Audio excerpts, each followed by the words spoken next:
Every time our athletes walk into this weight room, they're going to be pushed to the max. Let's go!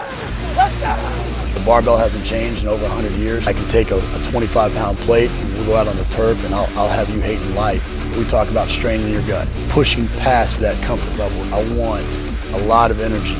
What better breeding ground is there for being a success in life than the weight room?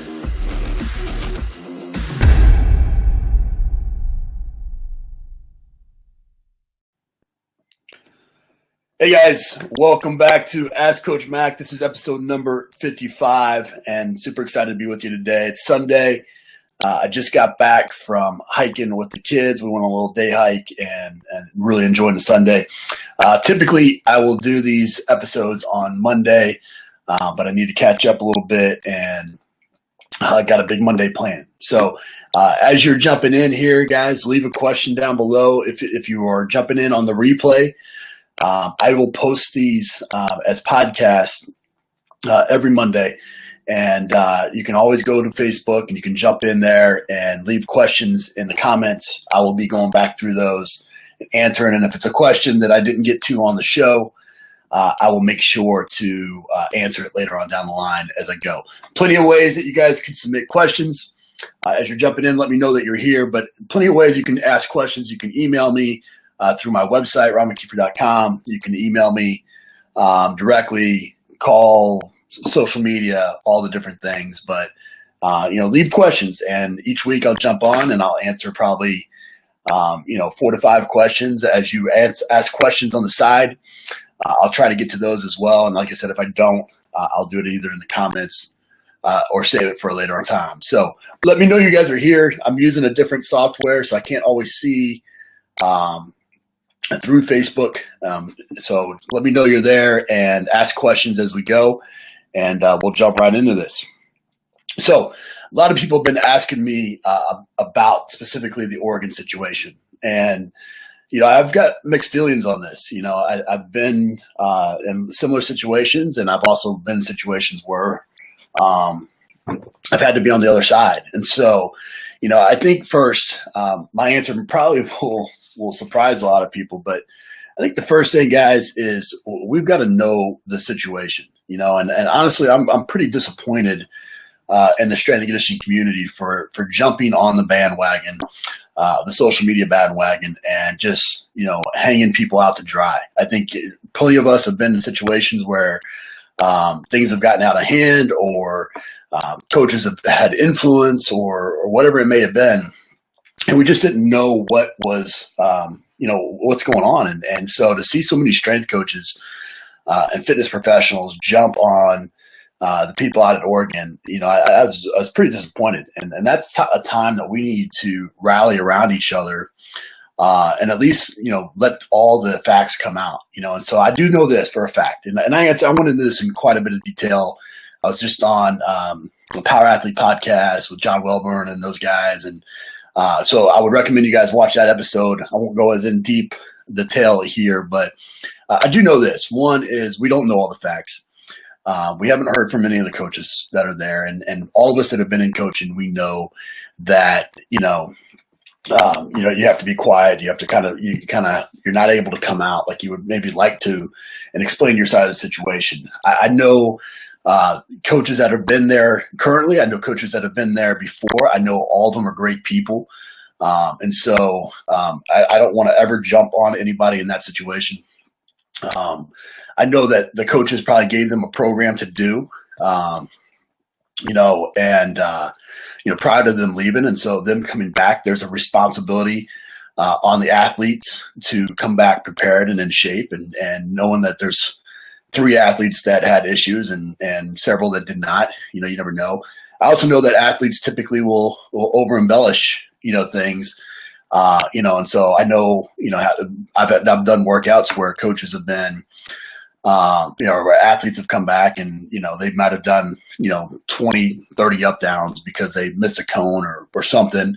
And, if you would have asked them later on in the day what they did for that workout, they don't remember the 8 stations and all the drills and this, that, and the other. They remember doing up downs. So they'll say that they did up downs for an hour and a half. And that sounds like what probably happened out there, where the athletes just said, yeah, we just did push-ups and sit-ups and up-downs and whatever. And, guys, we know that that's not the truth. We know that that's not what happened. And if it did, then yeah, it went too far. And we have an obligation first to do no harm. And I know the coaches there believe that. I've never met a strength coach or a coaching staff that did not care about their athletes. So I find that very hard to believe in this situation as well. But, we have an obligation as coaches to make sure that we put ourselves in situations where we put ourselves in situations where we know that there's a level of progression.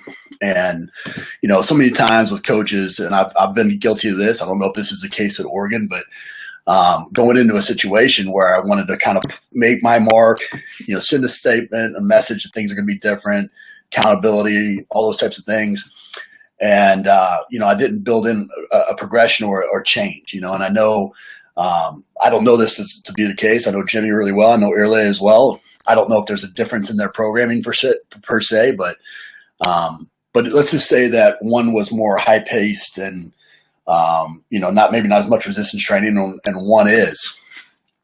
As a new coach, you have an obligation to come in and blend the methodologies, because, if it's a complete different philosophy, then yeah, they haven't prepared for that. And, we have an obligation to do that. So the other thing I'll say is that, the diagnosis for rhabdo, I think there's a lot of things that can be done there. I mean, basically, you go into situations and if you came back, you didn't eat, you didn't sleep, maybe you went out partying the night before, you come in and you strength train, there is going to be elevated levels of creatine kinase, and so that's with everybody. And doctors, in my experience, have been quick to make a jump conclusion on things because of elevated levels of creatine kinase. And that doesn't mean that you have rhabdo. That's a specific diagnosis, and so sometimes they'll come into a situation and they'll say, you had elevated levels of creatine kinase and you may have rhabdo. We're going to continue to do tests, and families take that as rhabdo, or that trigger word, and we'll come out and say, there's rhabdo, and so again, going back to what we know that doctors aren't going to come out and talk about diagnosis. We know that the organization can't do that. And so again, we need to know the details before we jump on people, so I was just very, very disappointed. Gus, I agree with you. Phil, I saw you earlier. Appreciate you guys. And I know that we all are in this thing together, and we need to rally around that. The last thing I'll say, before I get into some of the questions I got, was that we have an obligation to protect ourselves against ourselves, and so when you do go in a new situation and it is an emotionally charged situation where maybe they didn't have the success that they have, so the athletes want to prove themselves, coaches want to come in and send their message and send a statement, and things are different. When you go in, if you program in a bunch of additional work, well, we've all been around the offensive line coach, the defensive line coach, the head coach, whoever that is going to, do additional. If you say 4 gassers, they're going to run 8 gassers. If you say 50 up downs, they're going to do 5,000 up downs. We've been around that. So we have to kind of pre-program, knowing that coaches and even ourselves sometimes will take that to another level. And so knowing that going in and making sure that you set up your program in a way that's going to account for that, I think is another thing that we have an obligation to do. So 2 specific questions that I got a bunch of them, but 2 specific questions I got about it. Denny asked, how do you gauge how hard to push your athletes? And in that situation, again, I think experience is one, having been there and done it a couple different places. I think you need to have experience. And if you don't have experience, maybe this is your first opportunity, you need to rely and talk to people that have, and so knowing the amount of work that can be done in an hour or 2 hours, or what an athlete can and can't handle. There's a certain amount of experience that goes along with that. Don't plan in the toughness, in high charge situations like I talked about. I think that again, you have to make sure, also knowing the athletes you're working with, absolutely, the mentality, mentally and physically, Gus, I'd agree with you 100% on that. But you need to, again, there needs to be some evaluation. You need to have an understanding of what you have coming back and why and how, and then build in a natural progression to occur. Bernie asked, where do you draw the line between doing what you know is right and what your head coach may want? Have you ever been placed in a situation where the expectations of the head coach contradicted what the players needed, or how did you handle that? And again, I've been in lots of situations, and I think a lot of people that are on here, Phil, Gus, however many people that are watching right now, we've all been in those situations, and so my experience is, if you come across a situation where you just fundamentally disagree, you need to pull. Well, I'll tell you what. Let's take back a step. The very first thing you need to do is you need to have a solid plan. I think when people go into situations and they don't know what they're going to do and they haven't communicated what they're going to do, that's an opportunity or a recipe for disaster. And so going into it on the front end, getting everybody to agree on the front end, then that gives you an opportunity that in the moment you can pull people aside, and you can talk about, this is not what we had planned to do. And sometimes, some cases, you're going to have to pull the head coach aside and say that this is something that you disagree with, or something that you don't think is the right thing to do. And honestly, that's what you're being paid to do. You're being paid to be a professional and give your opinion. It doesn't always mean that they're going to listen to it. But building strong relationships with your coaching staff, I couldn't agree with you more. But you got to have that level of trust with your people. Trust with your athletes, trust with your coaching staff, and then you can always come back and say, "Hey, coach, we'll revisit that after the fact in the staff meeting," and again have that opportunity to make some changes. So I really think that, again, this is a high level of volatility in the profession right now. Again, I think hopefully, us as coaches, we can sit back and we can rally around one another. If for nothing else, let's be promoting on social media and things like that we need to get all the facts before we go and we have some sort of witch hunt. Chris asked, what is the right way to go after a job at your school if your boss leaves? I've been in this situation. When I was at South Florida, we had the head strength coach left. I wanted the job, and and so how did I kind of prepare for that? There's a right way and a wrong way, right? You never want to backstab people. You never want to go about it in a way that you're campaigning for a job before it happens. But at the same time, you need to be developing a skill set that you're ready, and you also want to put yourself in a position where you're viewed as if you can become that person. I think one of the mistakes that a lot of coaches, a lot of assistant coaches make is that they will go in and they want to try to get on a first name basis with the players, or kind of be buddy, and it's this different dynamic. Whereas if you go in, and I very much respect and appreciate the word coach, and that relationship. And, when I first came in, I was 21 years old, kid, some of them were even older than me, in some regards. And, but right away I was introducing myself as Coach Mack, and instead of saying, "Hey, my name's Ronnie," and having people call me that. And there's a big, whenever you try to go make that shift, and people have been calling you by your first name the whole time, and then all of a sudden you expect them to call you coach, or have that level of respect or distance. Sometimes I think that's a mistake. But the very first thing you got to do is you got to be prepared. You got to have a plan. You got to, the whole time you should have been keeping track of everything that's being put out, the schedule, the system, all those types of things, and then know what you would do differently, and be able to present that in some very organized way, whether it's a manual, whether or not it's a PowerPoint, something along those lines. You need to be able to put that information in front of the coaching staff. And one of the common things is going to be, what would you do differently? And so again, if you go in there and you bash the guy you've been working for, well, that doesn't give me a whole lot of trust in you, rather than just put it in a simple way of, this is maybe what I would do differently. Then you got to rally the troops. I mean, when the coach does leave, when your boss does leave, then I think you need to put it out there to your athletes. Hey, look, if you want things to continue to go with me, coaches are gonna, they have a lot of things going on, especially in those times of transition. A lot of times they're looking for other coaches as well for on their staff, and people transitioning and things along those lines. having somebody that the players respect and like is a major factor. Now, all of a sudden, as long as you've done your job on the front end of showing your professionalism, your worth, and your knowledge and your content, then knowing and liking you is something that is going to be another obstacle that coaches don't want to deal with. If they don't like you, they hate you. They don't want to deal with that. So having athletes and administrators and coaches come to your, to your defense, not to your defense, but to rallying for support for you, I think is a big step. And then lastly, I think you got to, this is something that I think a lot of people miss too, is you got to let people know that you want the job. Sometimes people just simply think that because, the job's open and you're there and because you're doing a good job, they think that it's just assumed that you're going to get it. The reality is that you need to let people know that you want the job. I thought that was an important step in my process where, I went after things and let people know that, the job is mine. I'm going after it full guns blazing. And at the end of the day, you may end up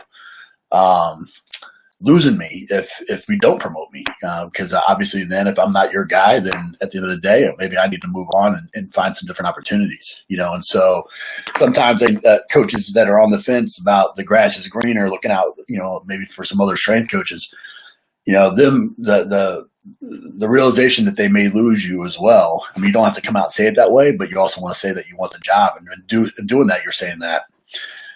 Where people may not want to lose you and you get the opportunity that way. At the end of the day, however you can get the opportunity, fantastic. But you need to make the most of it once you got it.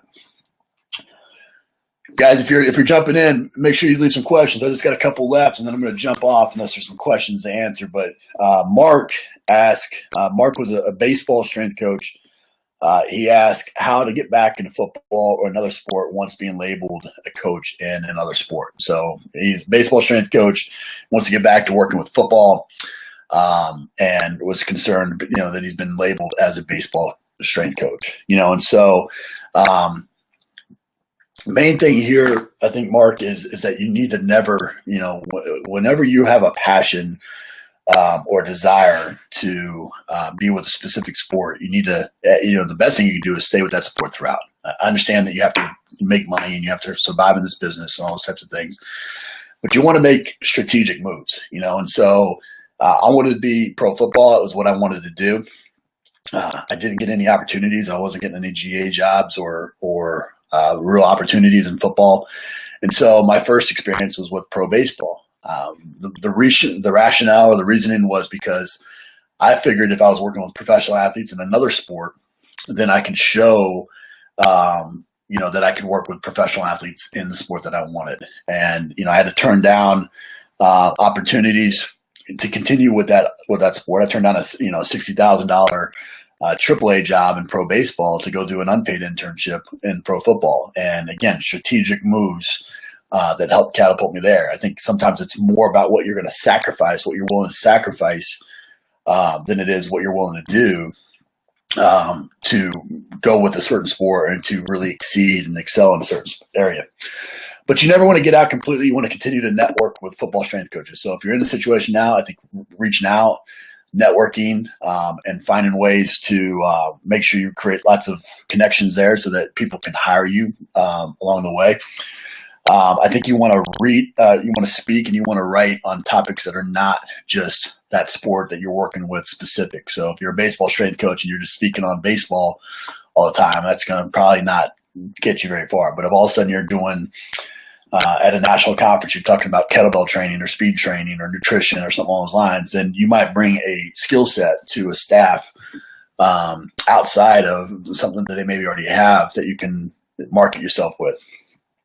In the off season, I think you need to do site visits. You need to, especially with baseball, you have about a 3 to 4 month window there where you got some time and you're traveling quite a bit with baseball. And so getting out and doing site visits and getting to know people that way, I think is important. And then lastly, I think, making sure your resume just doesn't scream baseball. Sometimes you want to highlight as strong as you possibly can because it's a power, it's a good resume to be with pro baseball or pro hockey or whatever it may be. But if your resume is only screaming that and you want to be a different sport, then, there's just too many people that are doing it now at a high level that you're going to compete with. So even if you're pro baseball, but, you got somebody that was a GA at Ohio State football, it's going to carry a lot of weight to a college football strength coach or a college football coach, and so making sure your resume doesn't just scream that, I think, is important. All right, guys, in just a few minutes here, I wanted to answer some of the questions that came in. John, any advice for college students that want to go into strength and conditioning? John, I think the big thing is the sooner you know what you want to do, the better. I think if you go out, you network with the coaches that are on your campus. I think you want to start there.